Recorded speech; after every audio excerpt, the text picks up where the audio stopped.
नमस्कार दोस्तों, स्वागत है आपको सरकार क्लिक की यूट्यूब चैनल पर। दोस्तों जेईई मेंस 2025 जनवरी सेशन के लिए रजिस्ट्रेशन शुरू हो चुकी है। ठीक है, नेशनल टेस्टिंग एजेंसी एनटीए ने संयुक्त प्रवेश परीक्षा जेईई मेंस 2025 के लिए आवेदन प्रक्रिया शुरू कर दी है और इच्छुक और योग्य उम्मीदवार आधिकारिक वेबसाइट jeemeins.nta.nic.in पर जाकर जेईई मेंस 2025 जनवरी के लिए सत्र के लिए आप आवेदन कर सकते हैं।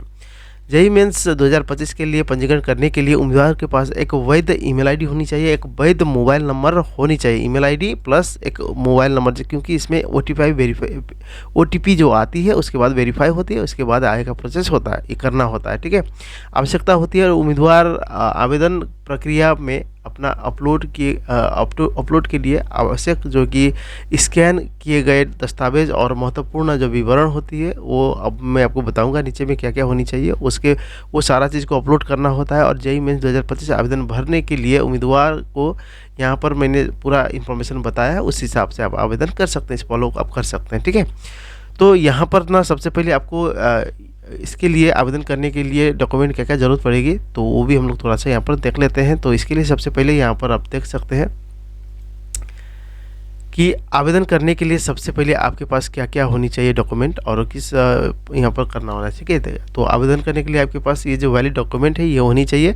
और इसमें सबसे पहले है कि 1 नंबर में उम्मीदवार की जो तस्वीर होता है और हस्ताक्षर होता है कक्षा 10 मतलब यानी कि क्लास 10 या समकक्ष प्रमाण पत्र, अंक प्रमाण पत्र, और यदि कोई विकलांग है तो पीडब्ल्यूडी या पीडब्ल्यूबीडी प्रमाण पत्र क्या होना चाहिए। इसकी जो है कि स्कैन की गई एक जो डॉक्यूमेंट होता है रेडी किया हुआ रहता है उस है ना, तो वो आपको अपलोड करना होता है। ठीक है, तो इसमें से क्या क्या डॉक्यूमेंट होता है उस भी देख लेते हैं। जैसे कि आपकी सबसे पहले आपको चाहिए पासपोर्ट साइज़ का एक फ़ोटो चाहिए।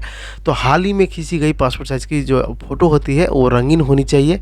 तो यहाँ पर फ़ोटो का भी जो कि यहाँ पर क्राइटेरिया दिया हुआ है। ठीक है, ये रंगीन होनी चाहिए और साथ में 80% जो है कि चेहरा है वो बिना ढकी हुए दिखना चाहिए। ठीक है, थोड़ा सा पास से हो और ढकना नहीं चाहिए, मार्क्स उस कुछ नहीं, एकदम क्लीन होना चाहिए। और साथ में आपका जो कान है वो साफ साफ नज़र आनी चाहिए, दोनों कान आपका साफ साफ नज़र आनी चाहिए। इस तरह का पासपोर्ट साइज़ का फ़ोटो इसमें लगता है। ठीक है, और सफ़ेद पृष्ठ होनी चाहिए, पृष्ठभूमि होनी चाहिए। मतलब हो गया कि आपका जो पासपोर्ट साइज़ का फ़ोटो बनाते हैं पीछे का जो बैकग्राउंड है वो बैकग्राउंड आपका वाइट होनी चाहिए। ठीक है, ये आपको ध्यान देना है। और तस्वीर का नाम मतलब कि जैसे कोई भी इमेज है आप उसको स्कैन करते हैं या उसका नाम जो रखते हैं ना उस फाइल का नाम, तो उसमें क्या होनी चाहिए कि फ़ोटोग्राफ होना चाहिए। फ़ोटोग्राफ मतलब इसमें लिखा होना चाहिए कि वो फ़ोटोग्राफ है। ठीक है, ये आपको होना चाहिए इसकी साइज़ का। ठीक है, और वो लिखा हुआ होनी चाहिए। और साथ में उसका जो फॉर्मेट है जो इमेज है उसका जो फॉर्मेट है वो जेपीजी या तो जेपीईजी फॉर्मेट में होनी चाहिए। और यहाँ पर इसका जो साइज़ है, जो फॉर्मेट का साइज़ है इमेज का, वो 10 KB से लेके आपका 300 KB के अंदर की होनी चाहिए। ठीक है, 10 KB से लेके 300 KB के अंदर होनी चाहिए, ना उससे ज़्यादा होनी चाहिए ना उससे कम होनी चाहिए। ये आपको ध्यान देना है। ठीक है, अब तीसरा नंबर में है कि हस्ताक्षर, फाइल का नाम हस्ताक्षर होनी चाहिए। अब इसके साथ साथ आपको क्या होना है, पासपोर्ट साइज़ हो गया, आपको एक हस्ताक्षर भी चाहिए। तो हस्ताक्षर जो आप करते हैं तो उस कंडीशन में आप क्या करेंगे, एक सादा प्लेन पेपर में आपको साइन करना है। रंगीन पेपर या कोई लाइनिंग वाला जो पेपर आता है उसमें नहीं करना है, कि प्लेन पेपर में जैसे कि A4 साइज़ का पेपर मिलती है ना, फोटो स्टेट जो करवाते हैं उस तरह का पेपर में आप करेंगे तो वो क्या होगा, क्लियर होता है और साथ में स्कैन करने के बाद वो काफ़ी अच्छा दिखती है। ठीक है, तो वो उसमें करना चाहिए। ठीक है, और हस्ताक्षर करने के साथ और उस फाइल जो वो स्कैन करते हैं, स्कैन करने के बाद उस फाइल का नाम, ठीक है, उस हस्ताक्षर फाइल का नाम हस्ताक्षर होना चाहिए, यानी कि सिग्नेचर होनी चाहिए। वहाँ पर सिग्नेचर आपको लिखना है। फोटोग्राफ में है तो फोटोग्राफ लिख देना है, सिग्नेचर है तो सिग्नेचर वहाँ पर लिख देना उस फाइल का नाम, ताकि पता चले। ठीक है, होना चाहिए। और साथ में उसका जो फॉर्मेट है वो क्या होनी चाहिए, जेपीजी या तो जेपीईजी फॉर्मेट में होनी चाहिए। और इसका साइज़ है वो 10 से लेके 50 KB के अंदर की होनी चाहिए, बीच की होनी चाहिए, ना उससे ज़्यादा ना उससे कम। ओके, यहाँ तक समझ में आ गया। तो चौथा नंबर में है कि क्लास 10 या समकक्ष प्रमाण पत्र या मार्कशीट की जो स्कैन की गई कॉपी होता है उसका नाम आपको क्या लिखना चाहिए, क्लास 10 सर्टिफिकेट लिखे, या तो आप क्लास 10 सर्टिफिकेट के नाम से आपको फॉर्मेट वो बना लेना है, फाइल नेम। ठीक है, इतना होने के बाद आपको इसका जो साइज़ है वो आपको 10 KB से लेके 300 KB के अंदर में होनी चाहिए। और साथ में इसका जो फॉर्मेट है वो आपको जेपीजी और जेपीजी या तो जेपीजी में नहीं PDF में होनी चाहिए। यहाँ पर लिखा हुआ PDF में इसका साइज़ होनी चाहिए। ठीक है, फाइल का फॉर्मेट PDF में होनी चाहिए और वो 100 से लेकर 300 KB के अंदर होनी चाहिए, ताकि अपलोड करते समय कोई इशू ना आए। ओके, इतना हो गया। यदि आपको दिक्कत होती है तो मुझे ज़रूर कमेंट करके बताएँ, मैं आपको प्रैक्टिकली करके दिखाऊँगा सारा चीज़, ठीक है? अब चलिए यहाँ पर देख लेते हैं सबसे पहले कि इसके बाद 5 नंबर में यदि कोई कैंडिडेट पीडब्ल्यूडी या पीडब्ल्यूबीडी है या मतलब कोई विकलांग है, ठीक है ना?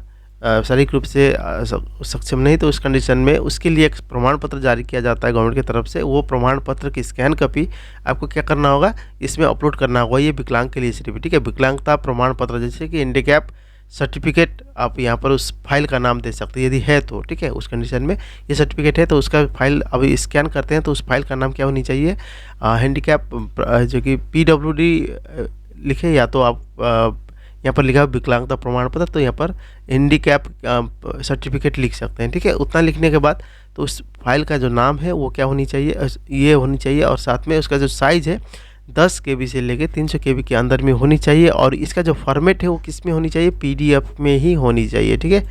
और ठीक है ना, यदि कोई विकलांग है तो। ओके, यहाँ तक आपको समझ में आ गया होगा। तो इसके बाद हम लोग थोड़ा सा जान लेते हैं कि इसके लिए आवेदन कैसे करना है। तो आवेदन के लिए, आवेदन करने का जो प्रोसेस है मैं आपको यहाँ पर दिखा देता हूँ, और बहुत सिंपल सा है। तो यहाँ पर देख सकते हैं कि आवेदन करने के लिए सबसे पहले आपको क्या करना होगा।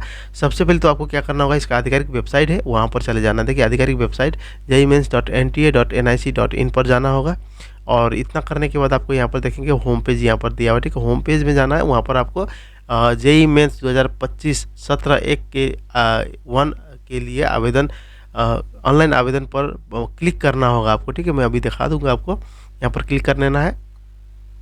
और इसके बाद देखिए तीसरा नंबर में दिया हुआ है कि अब नया पंजीकरण टैब पर क्लिक करना होगा। तो वहाँ पर आवश्यक विवरण के साथ में पंजीकरण कर लेना है आपको, सारा इन्फॉर्मेशन के साथ। उसके बाद आप सिस्टम द्वारा जनरेट पंजीकरण संख्या और पासपोर्ट के साथ लॉगिन करके और आवेदन करना होगा। और इसके बाद आपको क्या करना होगा, उसके बाद आपको आवेदन शुल्क भी जमा करना होगा, और भुगतान के बाद आवेदन पत्र को आपको जमा कर देना होगा, ठीक है? उसको सबमिट कर देना है। ऑनलाइन पेमेंट करने के बाद आप क्या करेंगे, उसको सबमिट कर देंगे तो क्या हो जाएगा, उसके बाद आपका आवेदन पत्र यहाँ पर एक प्रिंट आउट निकलेगा, उसको आपको सुरक्षित रख लेना है। उतना रखने के बाद आपको आगे जैसे जैसे आप काम होगा बाद में जाके फिर उसका ज़रूरत पड़ेगा, ठीक है?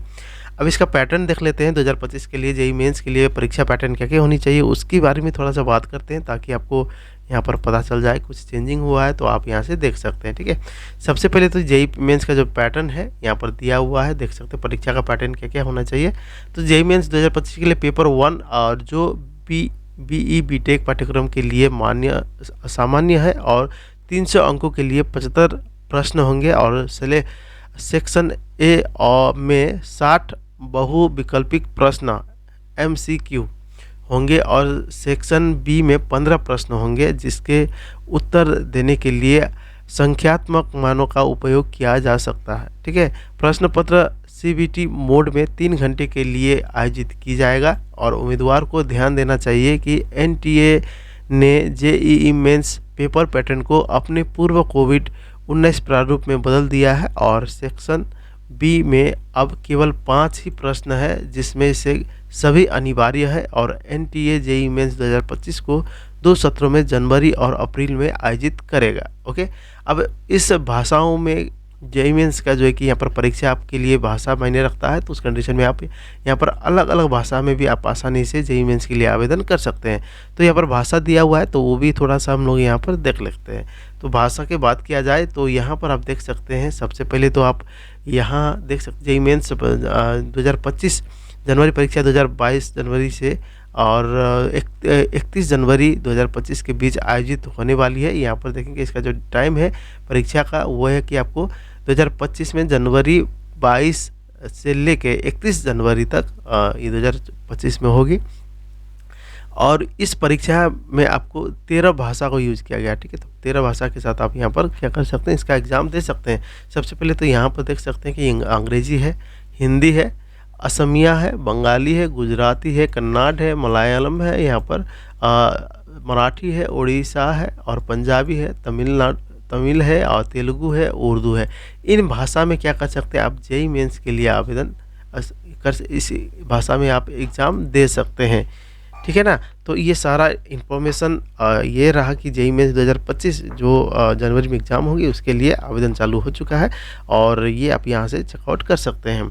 दोस्तों आशा करता हूँ कि आपको ये वीडियो ज़रूर पसंद आई हो। यदि पसंद आई तो वीडियो को लाइक एंड शेयर ज़रूर कीजिएगा। यदि किसी तरह कोई दिक्कत होती है तो कमेंट ज़रूर करें ताकि मैं आपको अच्छा से फिर से समझा दूँ, ठीक है? तो अगले वीडियो फिर मिलते हैं, तब तक के लिए take care and bye bye.